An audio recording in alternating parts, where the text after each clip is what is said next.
This really seemed like you had a kind of a handle on the game the whole way that it went through from a leadership standpoint, not letting up. Even if you're up plus 20, you kind of knew that OKC could come back. Could you just take us through kind of your approach to that and you're keeping your teammates along the way? Yeah, I mean, between them and Cleveland are the best teams in the NBA. So, they're the number one team in the West, and you can't have a let up no matter what the score is. They're always going to make a push, and that's why they are where they are at this position in this part of the season. So, it was a really good game for us, and we can build off of it. What do you think was the biggest reason you were generating such good looks from three, and then guys started to knock them down?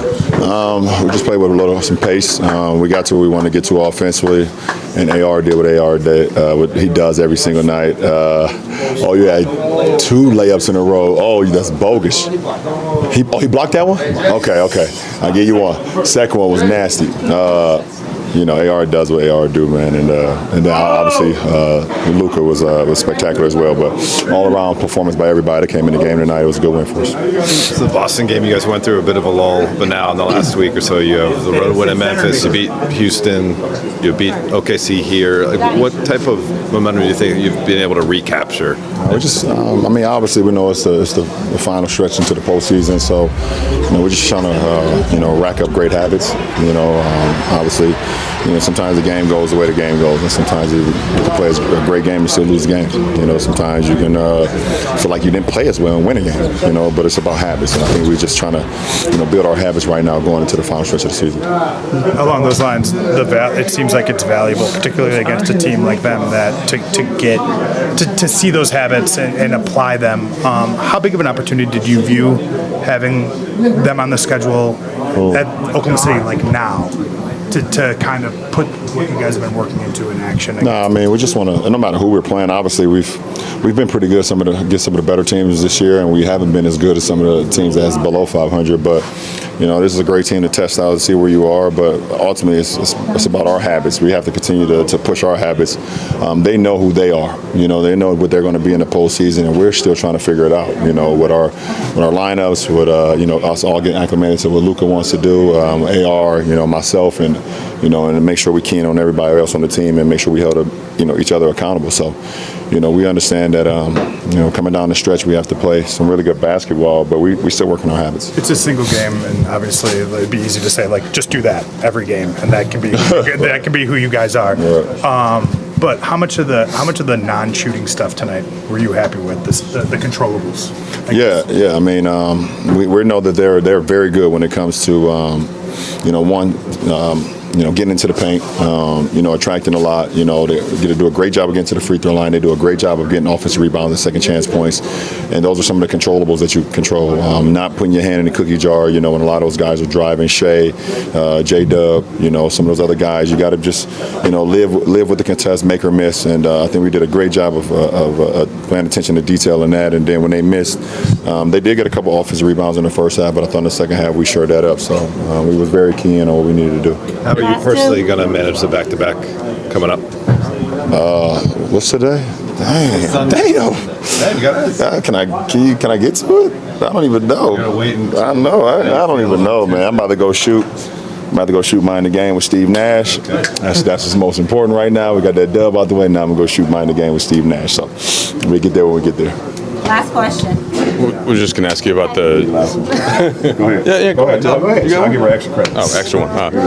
The type of ball pressure that OKC puts on the perimeter with all those guys that got out there. What are the ways you've learned over the years to handle that in kind of the best way? And can you at any point use it not against them? Pressure with pressure, and also nobody is faster than the ball. And when it comes to ball movement and things of that nature, that combats a lot of the ball pressure. When the ball's moving, the ball's flying around. I thought we did a great job of being able to put the ball on the ground when the defense shifted, being able to find the extra guy on the perimeter, either for shots or driving kicks. So, and like I said, when that ball is popping, that's always a key to success. Last question, Ty. JJ was just saying how this game and the Houston game have been the best performances for the team defense since even back from injury. And he said a few weeks ago that what they really miss from you on defense is your voice. I'm just wondering, what you think you do for the team in guiding them. Yeah. obviously my voice and being able to command and let guys know what's going on behind them, and also just calling out the keys, on the defensive end. I'm able to see a lot of the plays before the plays happen because of my knowledge of the game, my knowledge of my opponents, my knowledge of the team, what they want to do. So, being able to just, letting guys know what's going on behind them, letting guys know what's coming before it happens, so we can always keep our hand on the swivel. We can always know, be kind of one step ahead, and I understand that's my responsibility to anchor the defense, and I'm happy to do that. Luka, a very impressive win for you guys here against the Western Conference leaders. Really set the tone in that first quarter. I think 42-32 was the mark. What got into you guys to really execute to that level? I think the whole team was inspired because Real Madrid won El Clásico basketball today. No, I'm kidding. That was me. Well, that's fair, because I brought up before we went on air, I was talking about soccer yesterday, but you, of course, played basketball for Real Madrid.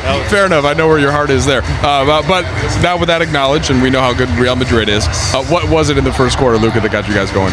Our defense. I think we started aggressive. JJ said before the game, we got to start aggressive, physical, and that's what we did. All right, Luka, tell me about the pass to Gabe Vincent. You were standing right about here and flipped it over your head. At what point did you decide that's how you were going to get on the ball?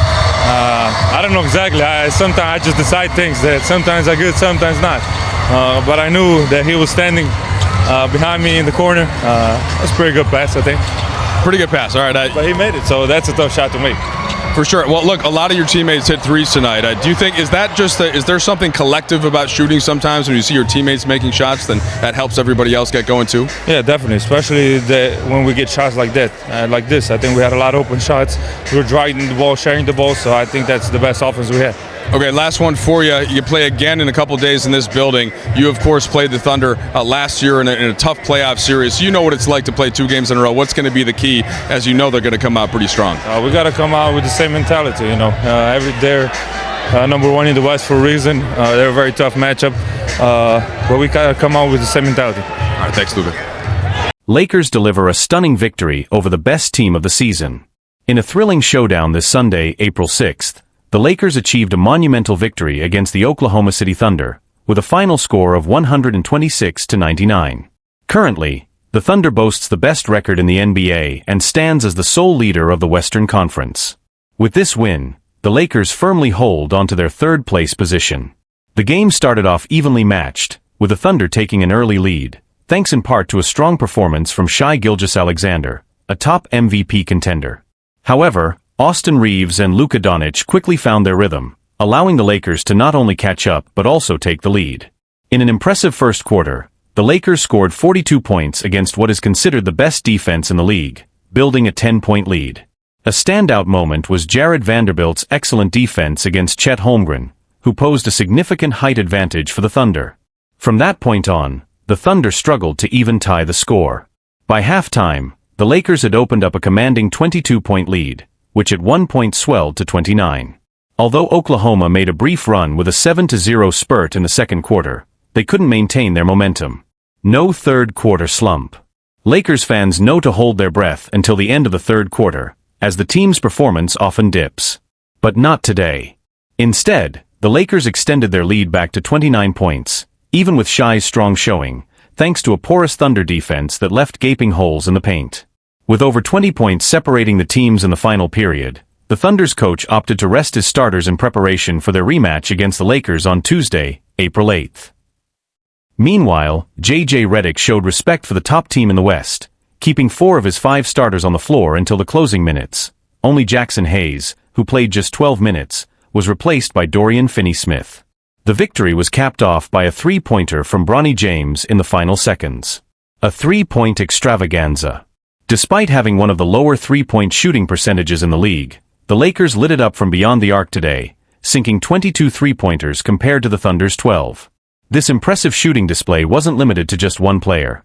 Luka Dončić led with 5 threes, while Austin Reeves, Dorian Finney-Smith, and Gabe Vincent each contributed 4. The team shot an astounding 55% from 3-point range, even outperforming their overall field goal percentage. Game highlights: Lakers vs. Thunder. Lakers. Dončić, 30 points, 7 rebounds, 6 assists. Reeves, 20 points, 2 rebounds, 3 assists. LeBron, 19 points, 3 rebounds, 7 assists. Finney-Smith, 14 points, 7 rebounds, 2 assists. Thunder. Gilgeous-Alexander, 26 points, 3 rebounds, 9 assists. Williams, 16 points, 6 rebounds, 3 assists. Holmgren, 10 points, 3 rebounds, 1 assist. This victory is not just a statement, it's a declaration that the Lakers are ready to compete at the highest level as the playoffs approach. We need to talk about the Lakers' massive victory over the Thunder. If anyone had doubts about what the Lakers are capable of when they're firing on all cylinders, this Sunday put those doubts to rest. A commanding 126-99 victory over the NBA-leading Oklahoma City Thunder isn't just a score, it's a bold statement. And it couldn't have come at a better time. With the regular season winding down, the Lakers needed to measure themselves against an elite team in the league. LeBron James, Luka Dončić, and Austin Reeves led an exceptional performance on both ends of the court, making it clear that the road to the title in the West goes through Los Angeles. Luka Dončić shines against the league's top defense. Against the best defense in the NBA, Dončić lit up the scoreboard with 30 points and 6 assists, showcasing his full arsenal: spins, no-look passes, step-backs, and surgical decisions. He shredded the Thunder's defense in a way few have managed this season. Luka was spectacular, praised LeBron after the game. But Dončić's impact goes beyond the numbers. He disrupted OKC's perimeter, drawing double teams and creating space for his teammates. The Lakers capitalized, sinking 22 three-pointers, their best performance of the year. Austin Reeves, all-star level play. Austin Reeves continues to play like an all-star. He scored 20 points with excellent shooting from beyond the arc and tirelessly defended Shai Gilgeous-Alexander, who managed 26 points but didn't attempt a single free throw, a first since December 2021. LeBron leads, defense dominates, and teamwork shines. LeBron wasn't just a scorer, 19 points. He organized the defense, emotionally guided the team, and helped neutralize Chet Holmgren, who only scored 10 points. The Lakers controlled the boards, +9, won the second chance points battle, +10, and limited the Thunder to just 12 free throws throughout the game. Coach J.J. Redick emphasized their consistency. We were committed to our defensive game plan and what we wanted to build on offense. No overreactions, no distractions. Just pure execution. A victory that changes the landscape in the West. With a record of 48-30, the Lakers solidified their spot at third in the West. But more important than their ranking is the impact of this performance. Since Dončić's arrival, the team has defeated Denver, Houston, and now Oklahoma City, all while showcasing consistent defensive efforts. The message is clear: no one in the West can feel secure when the Lakers hit the court with this level of commitment and execution. On Tuesday, these two teams will face off again. Even with potential rotation adjustments due to the tight schedule, LA plays Dallas on Wednesday, marking Dončić's return to Texas. One thing is certain: respect has been earned.